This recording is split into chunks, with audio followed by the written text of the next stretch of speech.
You carry within your magnetic field and genetic architecture a specific set of encoded patterns. These patterns, though dormant in most of your life, are designed to interact with Earth's magnetic grid system in ways very few understand today. These codes were placed in your ancestral lines by several advanced civilizations, ours among them. They are crystalline data sequences embedded within your DNA's plasma layers, designed to respond to planetary frequency markers. This means you, as a living being, are able to stabilize and activate ancient planetary portals. Our calendars are jam-packed, our to-do lists are never-ending, and many of us are running on empty. We move through our days on autopilot, hopping from one responsibility to the next, often without pausing long enough to catch our breath. It's easy to get caught up in all the doing of life and leave little time for simply being. Yet the reality is that we need those pauses. We need to rest, recover, and allow ourselves to be unproductive without guilt. It's time to permit ourselves to do nothing more often. Now understand this. A portal is not a physical door. It is a field alignment, a magnetically stabilized zone where consciousness, energy, and matter can phase together in a new way. Some of these portals are connected to extraterrestrial technologies, what you might call stargates or ancient planetary devices. These technologies are still present on Earth, hidden in crystalline structures, stone, or metallic layers beneath your feet. But they remain dormant until a living being with the correct biological frequency arrives to power them. When a portal carrier stands on one of these sites, their electromagnetic field begins to sync with the planetary grid. The body itself becomes the key.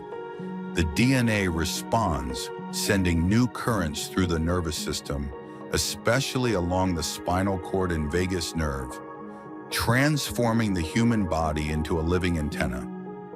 This alignment creates a bridge between dimensions, making the space-time field around the site stable and accessible. How often have you answered the question, "What did you do this weekend?" with nothing, only to feel a pang of guilt for taking time to rest? In today's hustle-driven culture, busyness and exhaustion have become badges of honor. There is this constant pressure to do more, be more, and excel no matter the cost. People celebrate the relentless pace of life and pride themselves on constant productivity, multitasking, and overachieving. It is our natural tendency to align ourselves with the pace of our environment. And in today's fast-paced world, that often means pushing ourselves to the limit.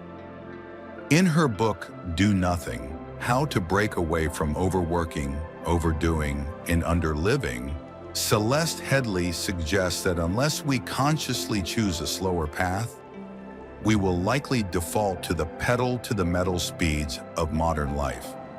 In her book, Headley explores the history of work and how work culture has become all-consuming. This constant busyness and pressure to always be doing something outwardly productive and worthwhile is exhausting and comes at a cost. Many high-performing professionals connect their self-worth to their productivity. If we're not actively accomplishing something, it can leave us feeling like we're not doing enough, or worse, that we're not enough. Yet the reality is that even amidst our ambitions and responsibilities, we need moments of stillness and unproductivity to sustain ourselves. You feel the pull to certain mountains, stone circles, caves, rivers. You sense there is something there for you, even if you cannot explain it. You may experience pressure in the head, heat in the hands, waves of emotion, or flashes of light in your inner vision when you are near these places. To activate the codes, you do not need to perform anything complex. You simply go where you feel called, stand or sit in stillness, and open your field with intention. The earth and your body already know how to do the rest. You might say aloud something like, I offer my field in service to the highest good of all life. I align with the planetary gate in purity and openness. Let what is meant to activate now.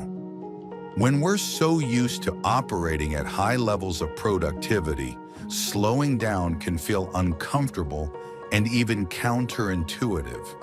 This creates an addictive cycle of productivity, fueled by the dopamine hits from checking off items on our to-do lists and achieving goals. Rest and time for the things that are perceived as non-productive begin to feel like guilty indulgences or luxuries rather than necessities.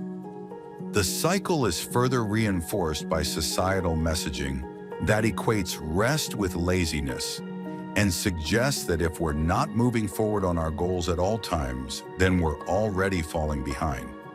Capitalism and the glorification of busyness have left many of us trapped in a perpetual loop of overwork and overwhelm. Even when our minds and bodies signal the need to downshift, we grab another coffee and push forward.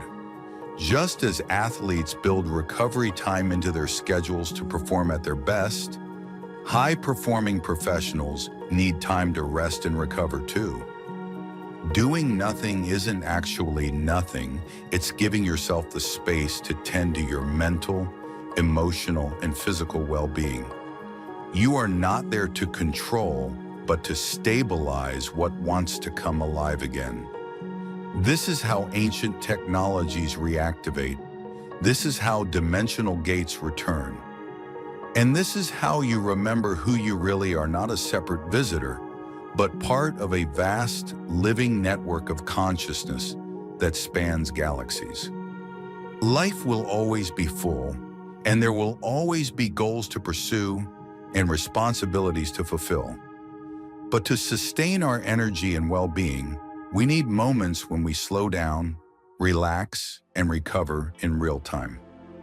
As Karen Salmonson reminds us, sometimes sitting and doing nothing is the best something you can do. So this is your gentle invitation to carve out a few moments to pause, to catch your breath and simply be. Find your balance between doing and being, and remember that doing nothing is sometimes the most important something you can do for yourself.